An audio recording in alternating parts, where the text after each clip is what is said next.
Welcome to the Dread Journal. I am Ulrich Mossberg, and I shall be your guide through some of the most horrifying true stories sent to us. These stories are not urban legends, myths, or tall tales. They are true testimonials sent to us by those who have worked on oil rigs. These are tales sent by those who feel they must hide their identities, either due to the question of their sanities or hiding from corporate authorities, but still want to be heard. Oil rigs are some of the most desolate places on our planet. They are surrounded by deep, dark waters, and the terrors they hide are reflected in these stories. Now, let us look into some of these tales and see what will forever be added into the Dread Journal.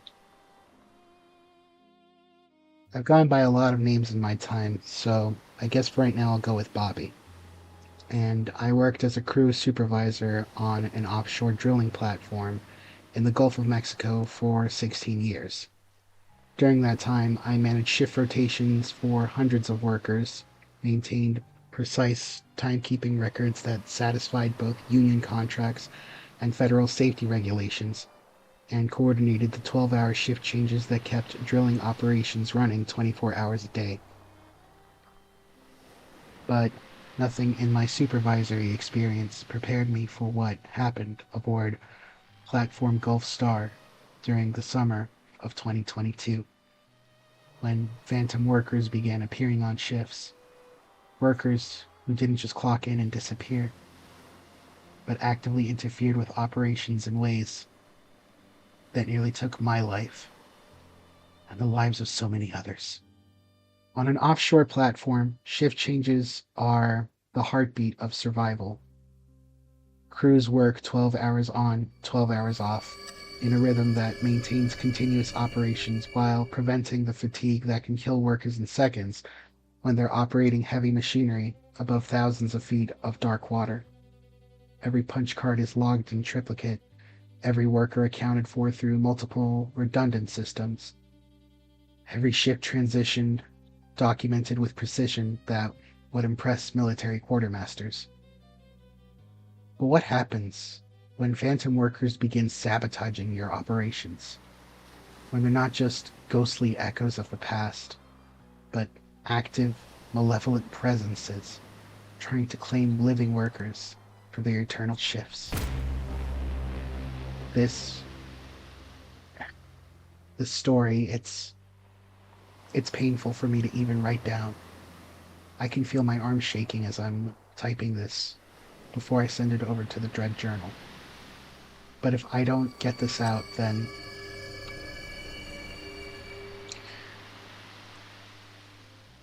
it will stay with me forever. Someone has to know. Someone has to know what I survived. Even if they don't believe me, at least someone will know. Platform Gulf Star was a massive jack-up drilling rig positioned 127 miles southeast of New Orleans, operating in 340 feet of water above a natural gas formation that geological surveys had identified as potentially one of the richest deposits in Gulf history. The platform housed 142 workers during peak operations, with crews rotating through precisely timed 12-hour shifts that maintained drilling activities around the clock.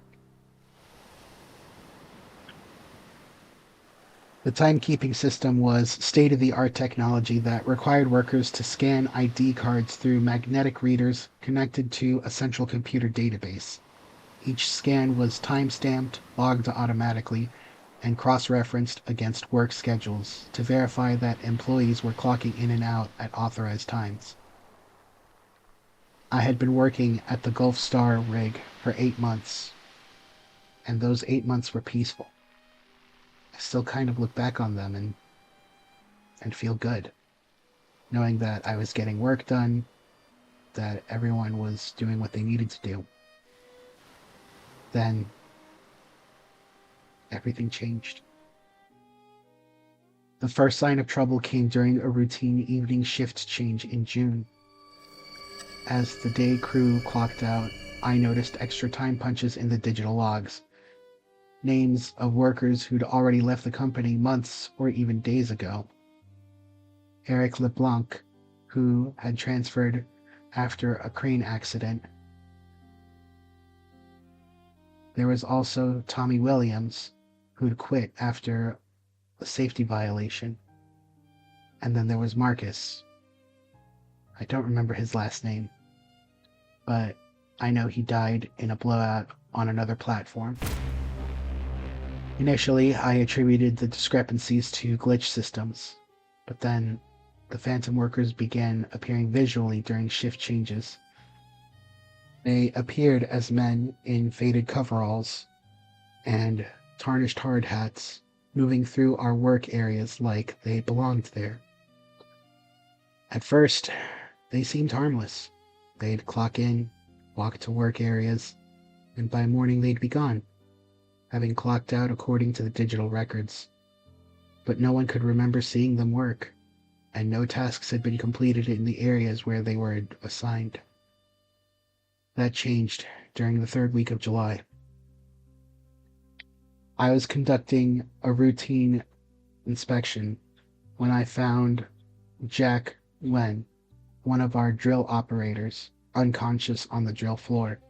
He was pale, breathing shallow, his body temperature dangerously low despite the 90-degree heat. When the medic took care of him, he was disoriented, and he kept mumbling about the others, trying to get him to join the permanent shift. "I said I belonged with him," he whispered, his eyes unfocused. "Said the living ships were temporary, but theirs lasted forever. They tried to pull me down into the water. Said I'd be happier working where it's always quiet."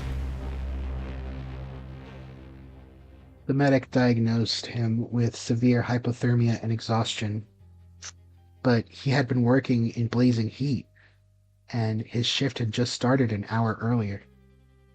There was no medical explanation for his condition. That night, I decided to observe the platform shift change directly. I positioned myself at the timekeeping station at 5:45 p.m., 15 minutes before the official transition. As day shift workers began gathering to clock out, I watched the digital displays carefully. At exactly 5:59 p.m., the scanner beeped. No one was standing at the machine, but the display showed J. Hebert, driller, shift 2, clock in, successful. Jerome Hebert had worked Gulf Star the previous year before transferring to another platform, but according to company records, he died in a gas leak 6 months before that time.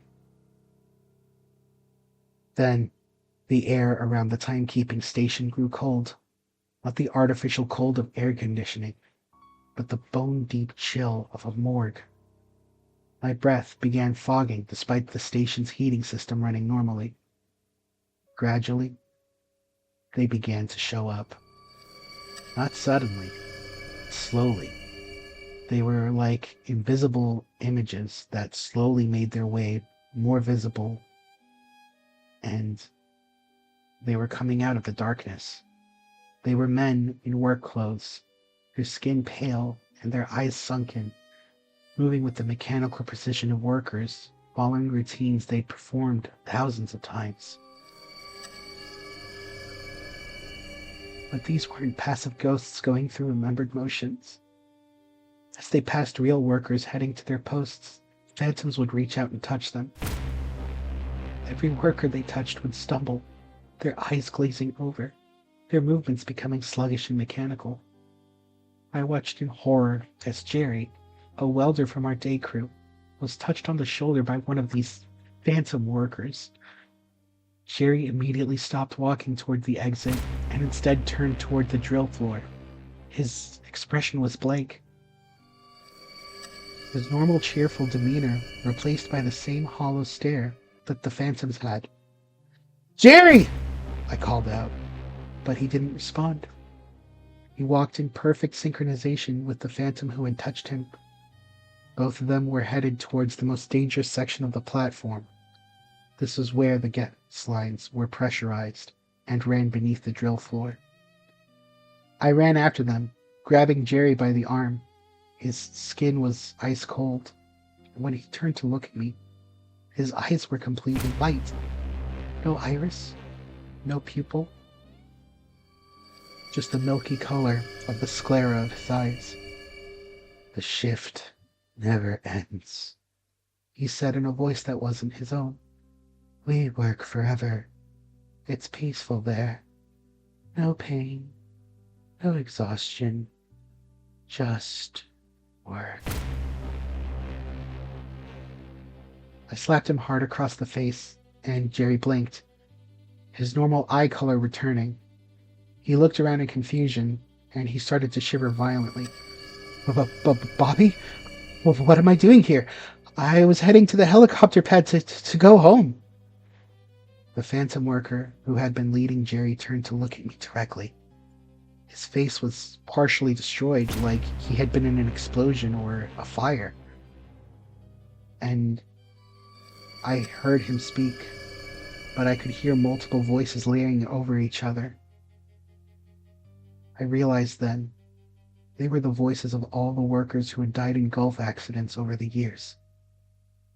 "You cannot keep them from us forever," the phantom said. "Every shift we grow stronger. Every worker who dies joins us. Soon there will be more of us than you, and then the living shifts will end permanently." The temperature around us dropped another 20 degrees. Ice began forming on the metal railings, and I could see our breath in the air. Other phantom workers were spreading throughout the platform, each one targeting living crew members, touching them, trying to convert them into the same blank-eyed zombies that I knew would eventually become ghosts. I was tired of being afraid, so I grabbed the emergency radio and started shouting, "All hands! Emergency protocols! Do not let anyone you don't recognize touch you! Get to the galley immediately!" Some workers responded to my warning, but others had already been touched by the phantoms. I watched as nearly a dozen of our crew members began moving with that same mechanical precision, walking toward the platform's most dangerous areas: the pressurized drilling equipment, the electrical systems, the areas where a single mistake could kill everyone on board. The phantoms weren't just trying to recruit individual workers. They were trying to use the converted living crew to sabotage the platform, to create an accident that would kill everyone aboard and force us all to join their eternal shifts. I realized what was happening. The phantoms couldn't just take the living. They needed the living to choose them, or to die while on duty, to become a part of their crew. They were orchestrating a mass casualty event that would trap all 142 workers in their phantom rotation shift forever. But I fought the panic in my heart. I ran through the platform, trying to snap converted workers out of their trance before they could damage critical systems. Some responded to physical contact, slapping, shaking, shouting their names. Others were too far gone, moving with robotic determination toward tasks that would doom us all. I found Mike trying to override the automatic gas detection systems that would shut down drilling operations if dangerous concentrations were detected. His phantom controller stood beside him, guiding his hands as Mike systematically disabled every safety protocol we had. I ran up to Mike and tackled him, but the phantom grabbed me by the throat. Its grip was like being clutched by a winter storm, not just cold, but actively draining warmth from my body. I could feel everything, my energy, my life force, even my consciousness being pulled away. Everything was turning darker, and my brain and my thoughts started becoming sluggish. Join us willingly, The phantom whispered, its breath like Arctic wind against my ear. Stop fighting. Let the platform fall. When everyone dies together, there will be no more loneliness, no more fear. Just work forever.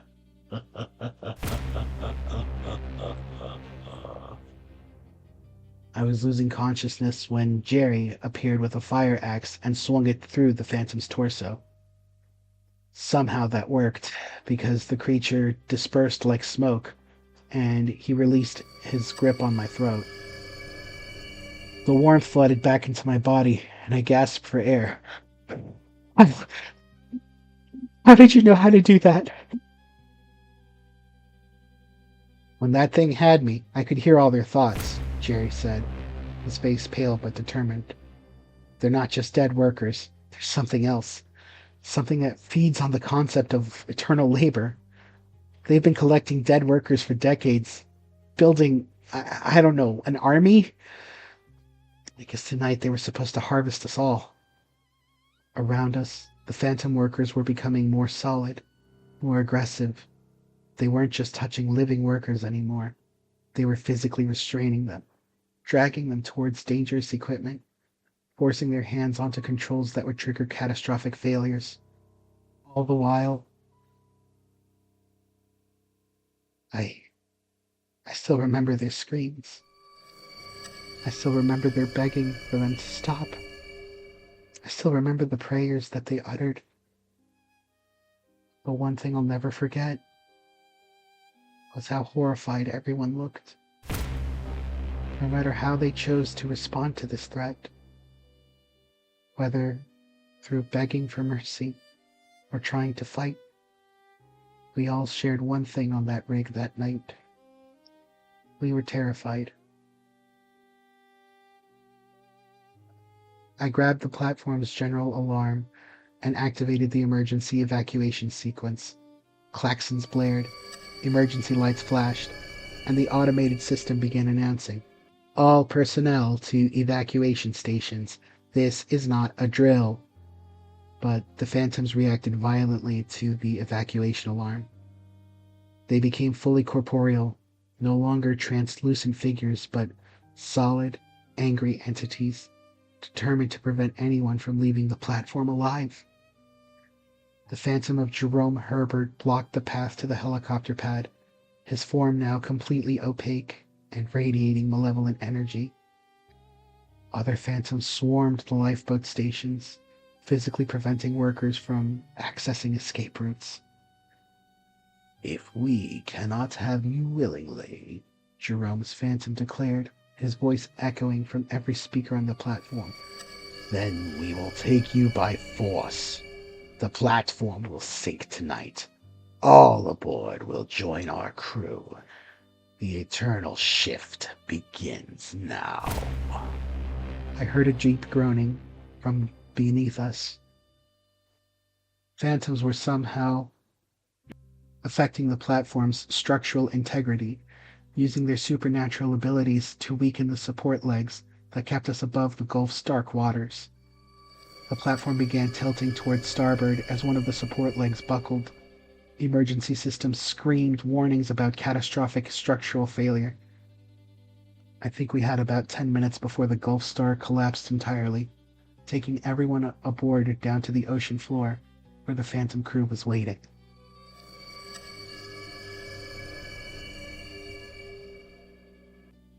I made my way through crowds of panicked workers and aggressive phantoms, until I finally reached the communications room and sent a mayday to the Coast Guard, giving our exact coordinates and the number of personnel aboard.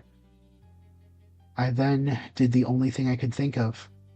I started destroying the timekeeping system.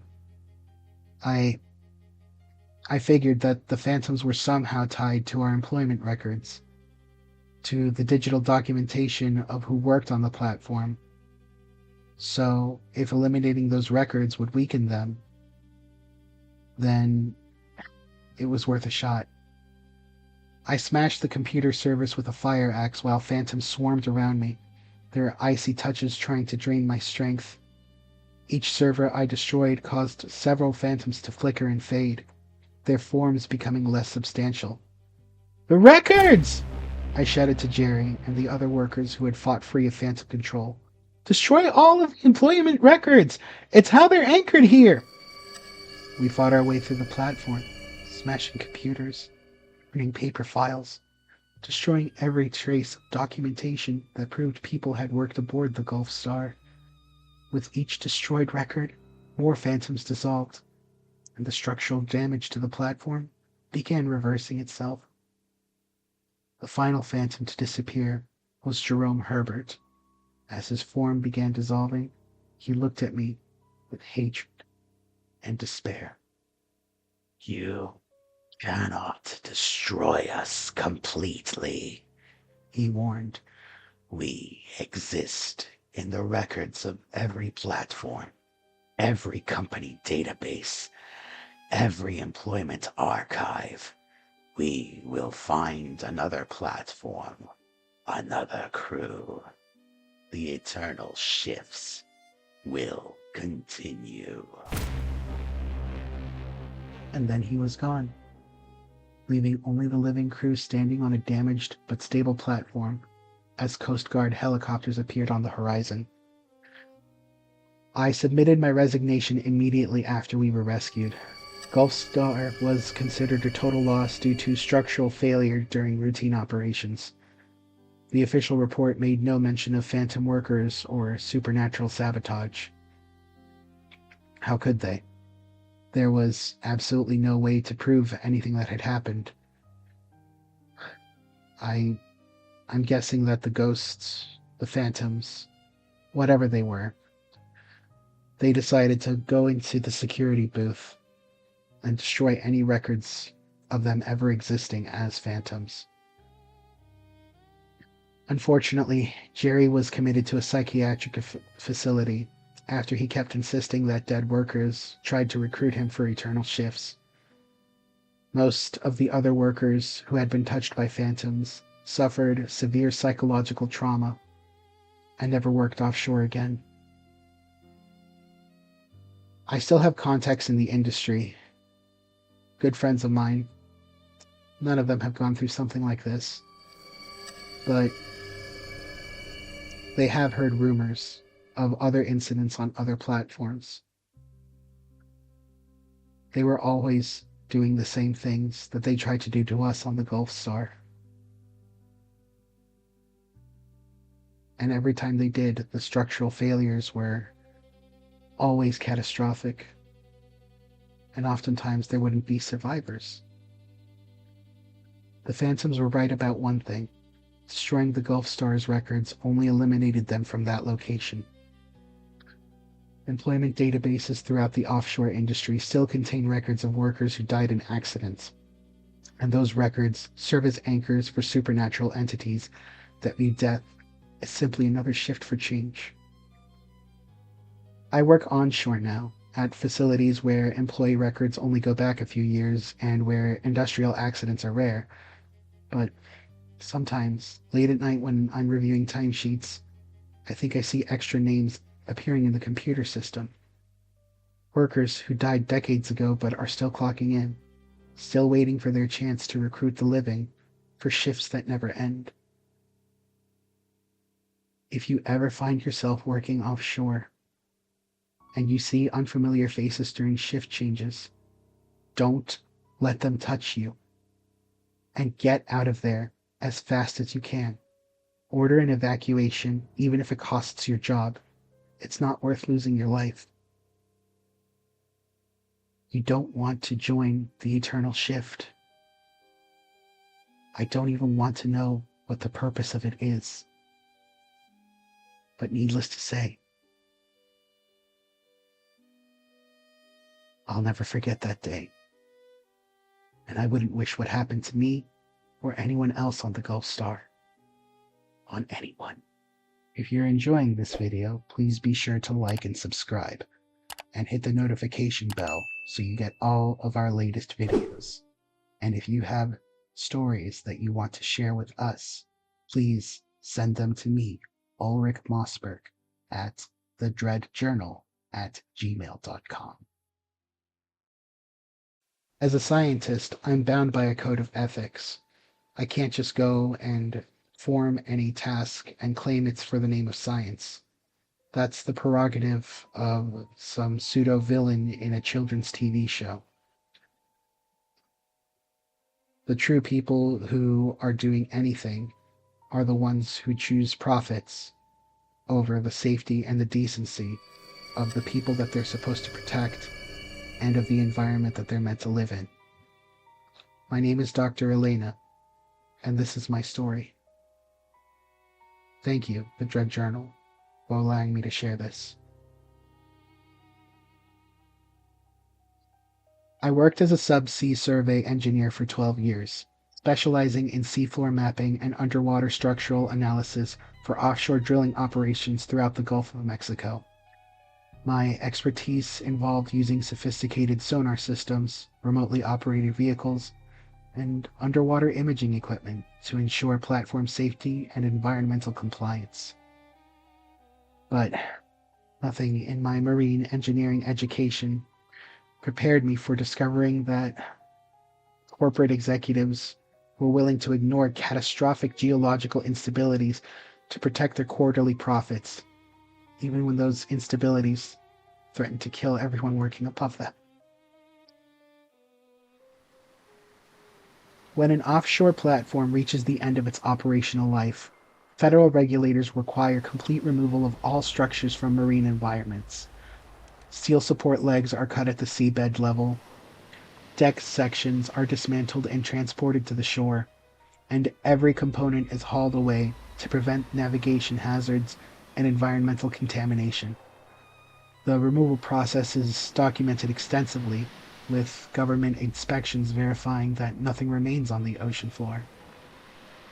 But what happens when your sonar reveals that those thoroughly removed platforms are actually sitting on top of massive geological instabilities that could collapse without warning? What happens when corporations would rather falsify decommissioning records than spend the money to properly address seafloor hazards that threaten current operations? This is the story of how I discovered that the Gulf's seafloor was riddled with sinkholes, unstable sediment layers, and geological voids that could swallow entire drilling platforms, and how corporate executives tried to silence me when my findings threatened their bottom line.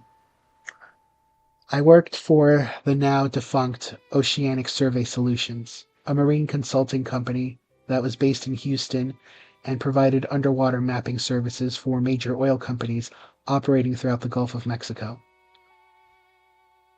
Our contracts involved comprehensive seafloor surveys that identified potential hazards, monitored environmental conditions, and verified that decommissioned platforms had been properly removed according to federal requirements.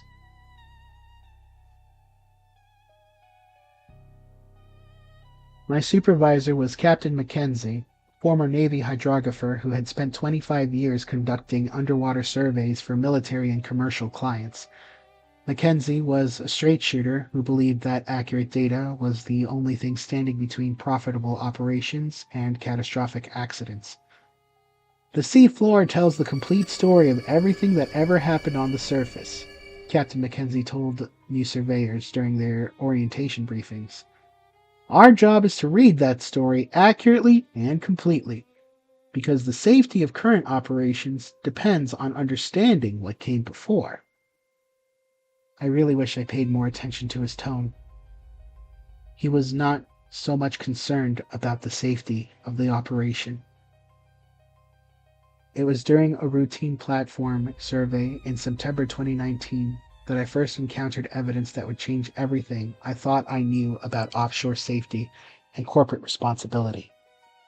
I was conducting a seafloor hazard survey around Platform Delta 9, positioned approximately 140 miles southeast of Galveston in 280 feet of water.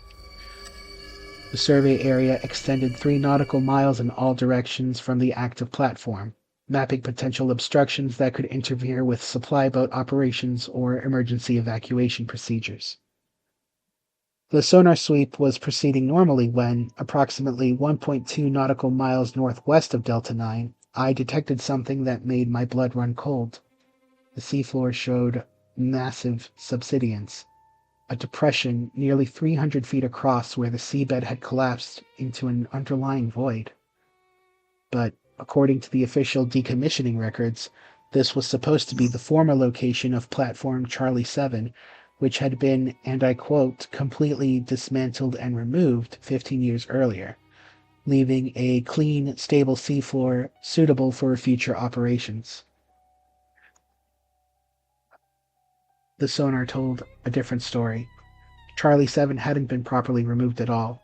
The massive steel platform structure was still there, but it had sunk nearly 60 feet into the seafloor as the sediment beneath it had liquefied and collapsed. The platform's weight had created a centralized and localized geological disaster, destabilizing a huge area of the continent shelf. Even more disturbing, the sonar showed that the subsidence was still active. Sediment layers were continuing to collapse around the sunken platform, creating an expanding zone of instability that was moving toward Delta 9's current location. I immediately flagged the anomaly and reported it to Captain Mackenzie, explaining that we had a major geological hazard that posed an immediate threat to current operations. If the instability continued expanding, Delta 9 could collapse into the same void that had swallowed Charlie 7.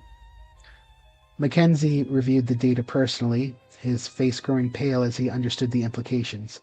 Elena, are you certain about these readings? If this is accurate, we've got 142 workers sitting on a platform that could collapse at any moment. The data is solid, I confirmed. The seafloor beneath Delta 9 is showing stress fractures and early signs of the same sediment liquefaction that caused the Charlie 7 collapse. We need to evacuate that platform immediately and conduct emergency geological assessments. Mackenzie nodded grimly. I'll contact Meridian Petroleum immediately. They need to shut down operations until we can determine the extent of the hazard. But when Mackenzie called Meridian's operations director, Webb, the response was immediate and hostile.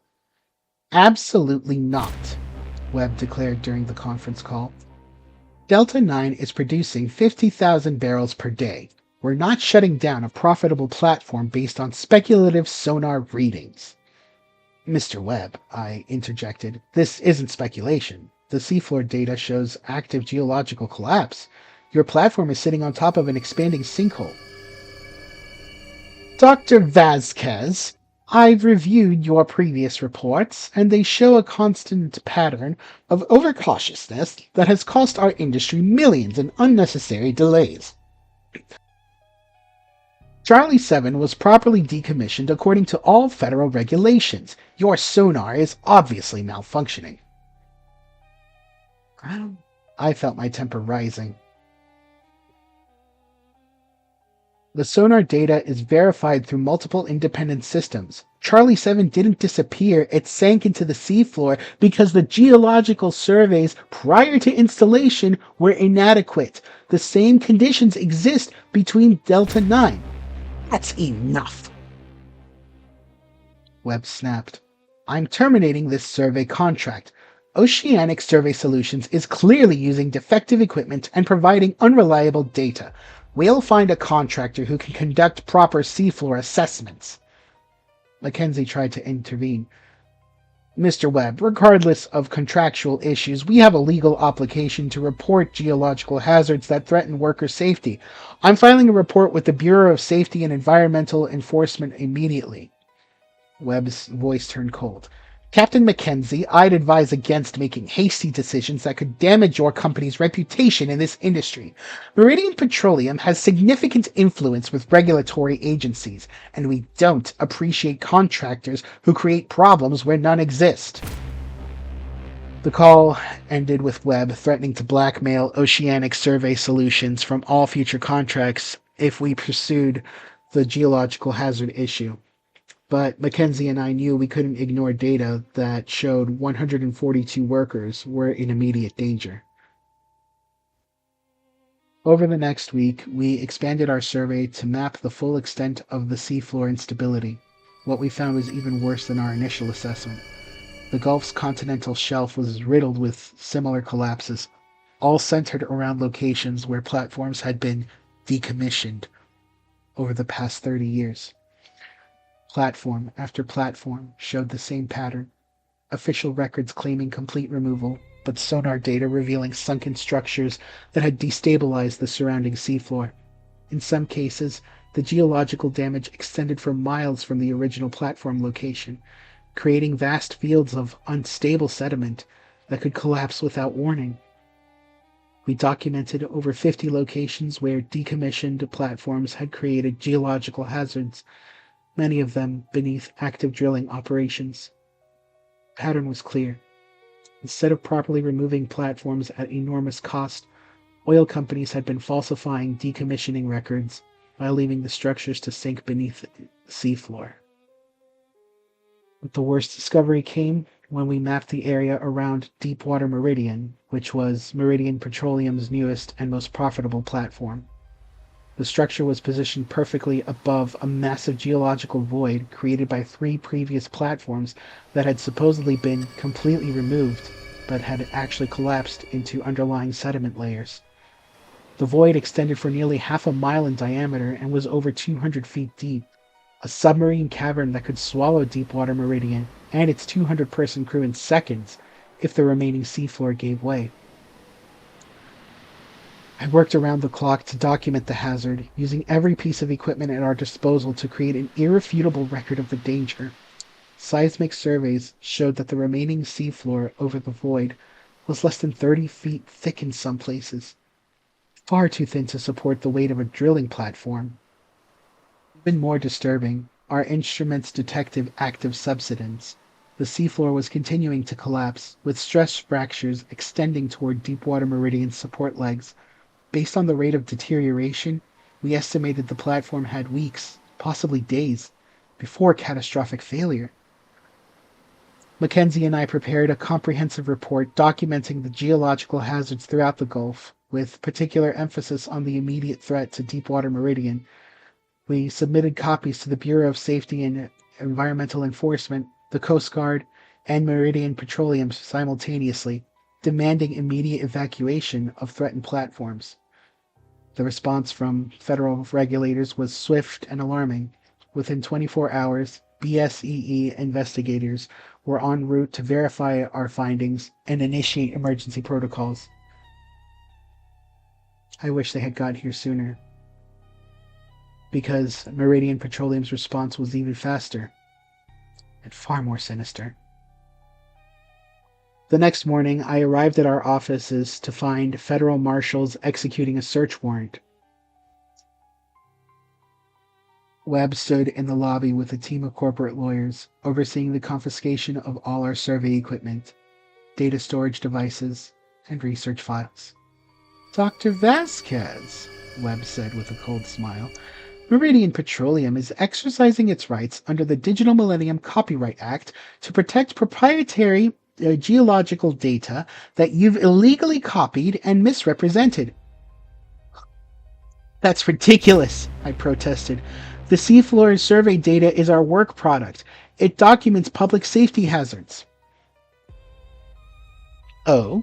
Well, according to our legal analysis, your survey data contains proprietary information about platform locations and geological formations that constitute trade secrets. By sharing this data with federal agencies without authorization, you've committed corporate espionage. One of Webb's lawyers stepped forward. Dr. Vasquez, you're also being served with a restraining order prohibiting you from discussing Meridian Petroleum operations with any third parties, including federal regulators. Violation of this order will result in immediate criminal prosecution. I I watched in horror as federal marshals loaded our equipment onto trucks, while Meridian's legal team supervised. That was 20 years of survey data, including the evidence of geological hazards that threatened hundreds of workers. and it disappeared into corporate custody. Mackenzie pulled me aside, his voice barely above a whisper. Elena, they can't suppress the data forever. The BSEE inspectors are already en route to verify our findings independently. But Webb overheard.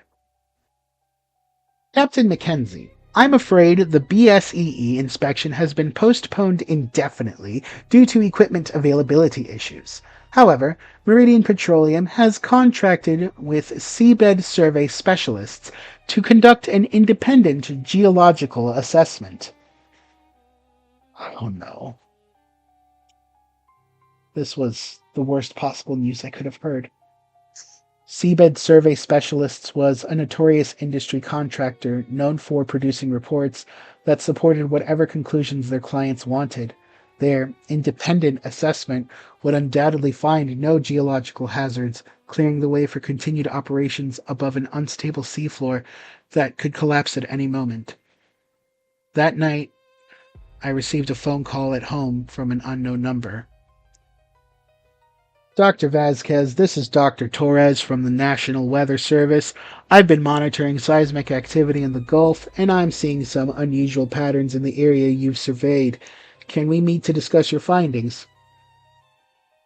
Well, I had met Torres the next morning at a coffee shop in downtown Houston, bringing the copies of our survey data that had escaped Meridian's confiscation. They were backup files that I kept on a personal laptop for technical analysis. Torres reviewed the geological data with growing alarm. Dr. Vasquez, this is catastrophic. These seafloor voids could trigger submarine landslides that would generate tsunamis throughout the Gulf. And the seismic activity I've been detecting suggests that some of these collapses are accelerating. How accelerating? I asked. Based on the patterns I'm seeing, several of these geological voids are approaching critical failure.